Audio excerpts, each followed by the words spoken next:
are listening to The Narrated, Not the Popular Opinion with the one and only Gray.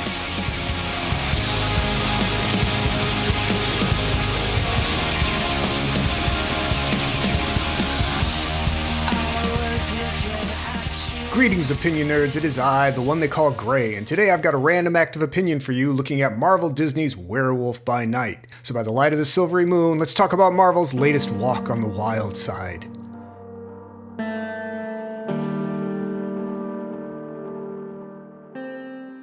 A group of monster hunters gather to mark the passing of one of their leaders and to fight for the legendary Bloodstone, when their leader's estranged daughter teams up with an unknown hunter, an even more dangerous monster may be unleashed. Directed by Michael Giacchino from a screenplay by Heather Quinn and Peter Cameron, Werewolf by Night stars Gael Garcia Bernal and Laura Donnelly. Werewolf by Night is streaming now only on Disney+. Not to scare you all, but get out your crosses in silver, there's gonna be spoilers. Let me tell you, opinion nerds, there's nothing more frustrating than a good idea whose time never comes. When you break it down to the bare essentials, storytelling is just the result of someone stringing a bunch of ideas together in a way that hopefully makes some kind of sense. If we're lucky, those ideas add up to something that affects people in some way, whether it be amusement or a profound contemplation. Clever ideas are especially good at grabbing an audience's attention or quickly getting you out of a jam, intellectually or otherwise. But an idea by itself means nothing. An idea is just the beginning of the process. If you want the idea to be meaningful, you have to probe it, push it, explore it.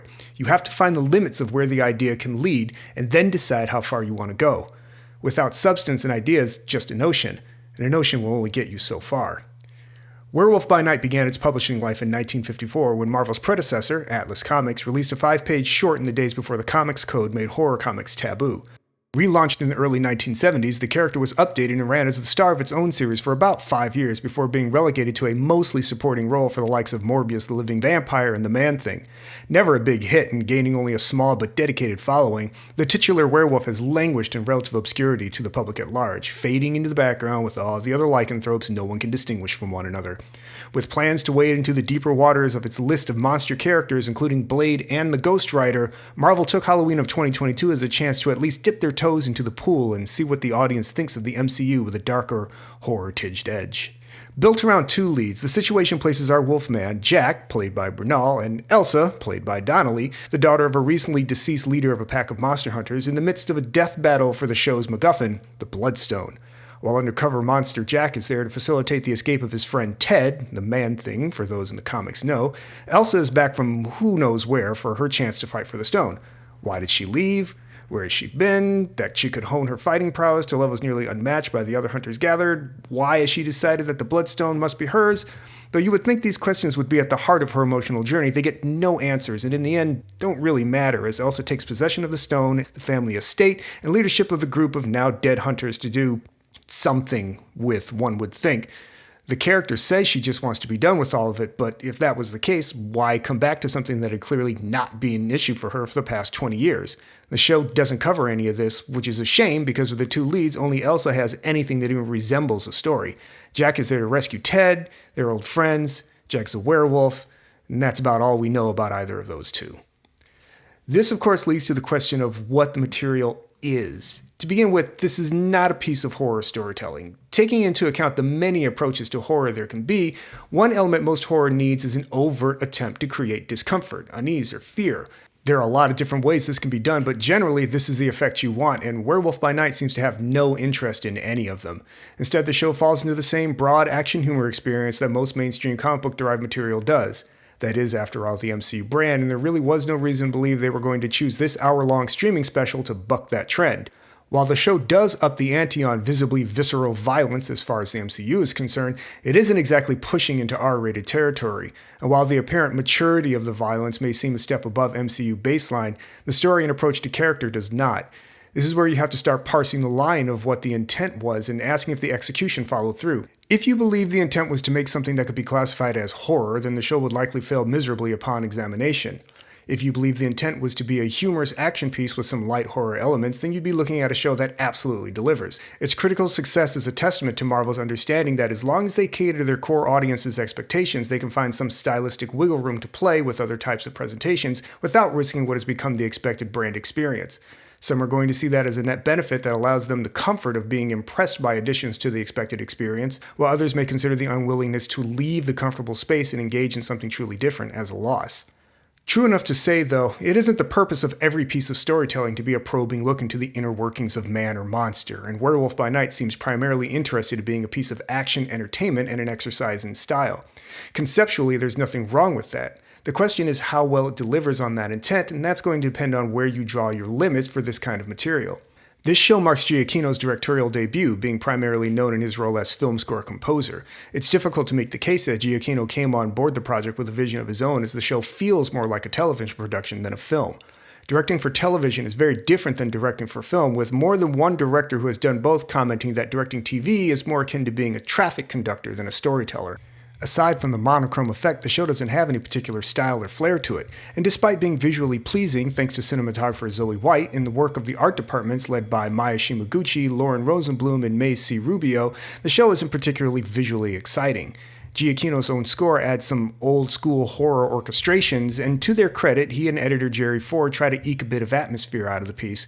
But the action is pretty much the same high-energy, flippy, rolly kind of stuff that Marvel has been doing for some time, with more or less the same level of consequences. For example, taking an axe slice to the thigh in no way slows down the nigh-invincible Elsa, who never once even winces at what would have to be excruciating pain, lest the audience be forced to think about how much it hurts. The lightness of Bernal's Jack and the monster Ted keeps the material from stepping too far into the shadows, allowing the more intense moments to hit a little harder by contrast, even if nothing is really allowed to sit for very long. The action is fast and entertaining, and the creature work is very good, but the piece still leans on Marvel's need to make their leads unquestionably likable, even if it robs them of depth. Still, there are some things that Marvel knows how to do extremely well, and there is always at least a baseline level of entertainment you can find as long as you're not looking for much more. The overarching stylistic choice to frame the show as akin to classic horror films, especially those from Universal in the 30s and 40s, seems like an idea disconnected from the material such that it doesn't add much substance to the storytelling. On paper it sounds clever, but while watching the show it's difficult to tell if the idea was spawned before or after the material was shot.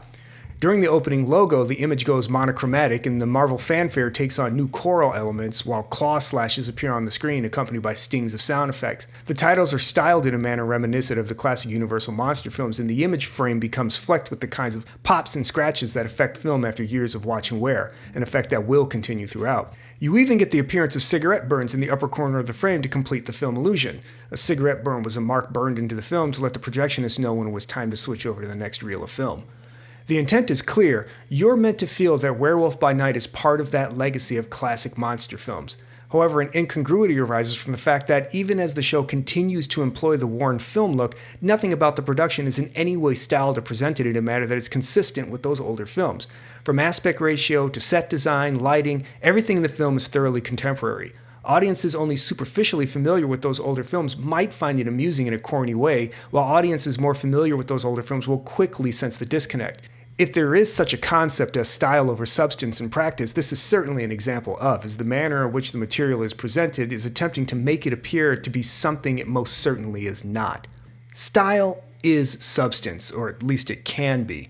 No matter what else a piece is doing, it all leads up to a certain kind of experience, and the style in which the material is presented can go a long way to contributing to that experience. If the Werewolf by Night team wanted to create an action experience balanced by a humorous touch that incorporates some horror elements, how does presenting the material in monochrome along with the evocation of old horror films contribute to that? First, it has to be discussed what those old horror films really were. When watching movies like 1931's Dracula or Frankenstein, what should become most obvious is that those films are primarily dramas that feature very little action and are played fairly straight. Over the years, they have been parodied and deconstructed such that the general impression seems campier or cheesier as filmmaking and performance styles have changed. But the films weren't trying to be campy or wink at the audience. At the same time, the damaged film look and so much blood and bodily damage, relative to a Marvel production, is more consistent with the grindhouse style of films associated with the low-budget, quick-turn exploitation films of the 1960s and 70s. Looked at from that perspective, the stylistic choices in how the film is performed and shot make much more sense, especially as that's the period where the title character gained prominence. But even then, the stylings of the score, the titles, and monochrome image don't match with that idea. Though not specifically noted, the show is not a period piece taking place either in the 70s or the 30s, so it's not a matter of emulating the styles if to say the show actually comes from either period. Of course, the flip side to that is it was just something fun to do to honor the legacy of Hollywood monster films, and that's the extent of it. That seems to be enough for many people, so it's as valid a perspective as any other. A more cynical person might even be tempted to say that the decision to go monochrome, much like a specific sequence in Tarantino's Kill Bill, was to get the amount of blood they wanted to show on screen while maintaining their TV-14 rating.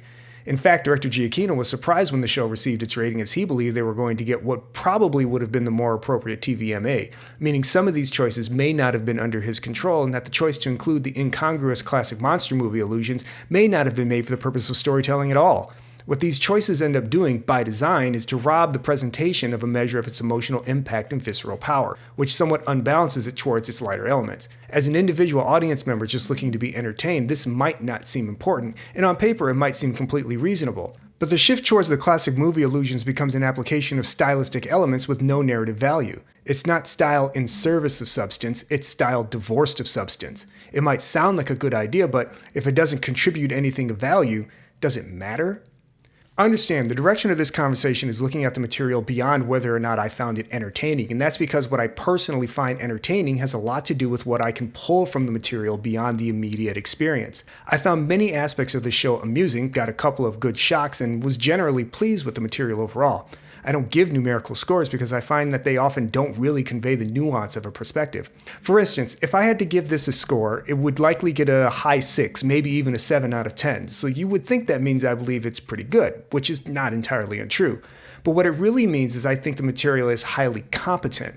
If a 5 is the median score where the material is just passable, then anything below that starts to dip into the realm of incompetent production or storytelling, where a lot of material at this level simply doesn't fall. So a 6 or 7 says, I think the material is a highly competent production that has some entertainment value, but it's nothing special. It doesn't stand out in any specific way. This is likely the reason my thoughts have centered so strongly on these presentational aspects. Nothing else about the show really had much of an impact on me. I liked the cast and found the characters enjoyable, but I don't really care about any of them, and I wouldn't be particularly excited to see them again. If I didn't know who the characters were before going in, I would never guess this was connected to the MCU in any way, and that overarching narrative connection between pieces is supposed to be what makes the MCU what it is. Thus far, the MCU has defined itself, beyond its humor, as a sci-fi fantasy action franchise. If you count Doctor Strange in the Multiverse of Madness, their first steps into anything resembling horror have been so heavily tethered to their, at this point, typical approach to experience that one wonders, ironically, what they're so afraid of. Is Werewolf by Night entertaining? Sure. If that's all you're looking for, then that's all you'll get, and that's perfectly fine. If you were hoping for anything more than an hour's worth of highly competent but ultimately forgettable entertainment, you could do a lot worse. It's far from anything that could be considered bad, and there's nothing wrong with it if you're just looking to be amused for a bit. It's not what I would call a waste of time, but I'm not really sure it's worth your time either. A written description of Werewolf by Night might sound really intriguing, but the collection of ideas doesn't exactly gel, whatever the reason for that might be. It's clear that Marvel wants to reach out beyond their current approach to storytelling, but that idea isn't worth much if they don't make a choice to step firmly and sincerely outside their comfort zone without hedging. Unfortunately, Werewolf by Night is almost all hedging, and because of that, the show never even comes close to the heights it aspires to emulate. It's the same story every time Marvel gets it in their head to try something different, and it doesn't bode well for their new version of Blade, which has had its screenplay scrapped and sent back to page 1. At its most fundamental, storytelling is just a series of ideas put one after another, manipulated, stretched out, and reinforced. But the best, most interesting ideas in the world aren't worth much if you aren't willing to push them to their limits. It's getting tiring coming to the same place over and over again with Marvel, but as long as they insist on having almost every experience lead essentially the same place, we're going to keep looking at their material and only differentiating it by the superficial aspects of their presentation. And if you ask me, that doesn't seem like a very good idea. This has been the narrated, not the popular opinion. As always, I have been Gray, and if you like what you heard, you can leave a tip at our Ko-Fi page at ko-fi.com/notthepopularopinion. You can follow us on Twitter at @only_Gray, and don't forget our main page at notthepopularopinion.wordpress.com, where you'll find more great articles just like this. Thanks again for listening, and remember, if you're as good to others as you are to yourself, we might just make it through this mess. See ya.